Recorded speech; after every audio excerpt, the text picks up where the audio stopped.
आज का वीडियो हमारे इलेक्ट्रिकल के दोस्तों के लिए बहुत ही खास होने वाला है, क्योंकि इसमें सीलिंग फैन से रिलेटेड बहुत ही सिंपल और बहुत ही इंपॉर्टेंट जानकारी मिलने वाली है। सीलिंग फैन के प्रॉपर तरीके से कैसे करते हैं कनेक्शन। अगर आपसे कोई पूछता है या कहीं भी आप कनेक्शन करते हैं उसमें आपको डाउट होता है, उस डाउट को कैसे क्लियर कर पाएंगे, आपको इस वीडियो में उसे पूरी जानकारी मिल जाएगी।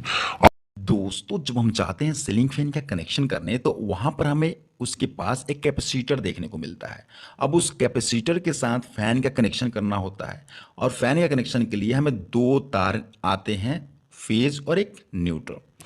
और इस फेज और न्यूट्रल के साथ इस फैन का कनेक्शन करना होता है, तो वहाँ पर कन्फ्यूजन होता है। और फैन से हमें चार तार देखने को मिलते हैं। दो तार एक जैसे देखने को मिलेंगे जो रनिंग कॉइल के होंगे, और दो तार एक जैसे देखने को मिलेंगे जो स्टार्टिंग कॉइल के होंगे। अब दोस्तों, हम समझ लेते हैं रनिंग कॉइल क्या होता है और स्टार्टिंग कॉइल क्या होता है। इसको समझना बहुत आसान है। ये हमारा फैन मोटर का अंदर का स्टेटर है, जिसके ऊपर कॉइल लपेटी गई होती है। जो बाहर की तरफ की कॉइल होती है ना, वो रनिंग कॉइल होती है, और जो अंदर की तरफ की कॉइल होती है ना, वो स्टार्टिंग कॉइल होती है। स्टार्टिंग कॉइल और रनिंग कॉइल समझ में आ गया दोस्तों। स्टार्टिंग कॉइल से भी दो तारें निकली होती है और रनिंग कॉइल से भी दो तारें निकली होती है। यहाँ पर हमने रनिंग कॉइल के लिए रेड लिया है और स्टार्टिंग कॉइल के लिए हमने ब्लैक तार लिया है। तो यहाँ तक आपको समझने में कोई भी डाउट नहीं हो रहा होगा। दोस्तों, रनिंग कॉइल और स्टार्टिंग कॉइल समझ में आ गया। अब हम क्या करेंगे, अब आगे बढ़ेंगे। ये रनिंग कॉइल के दो तार, ये स्टार्टिंग कॉइल के दो तार।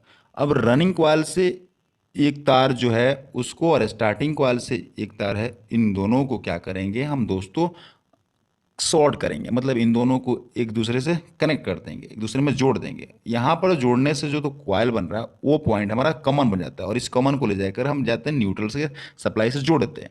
अब हमारा बचा हुआ है स्टार्टिंग में एक तार और रनिंग में भी एक तार। स्टार्टिंग के एक तार को ले जाकर कैपेसिटर में जोड़ देंगे, और रनिंग से भी जो तार बचा है उसको भी ले जाकर कैपेसिटर में जोड़ देंगे।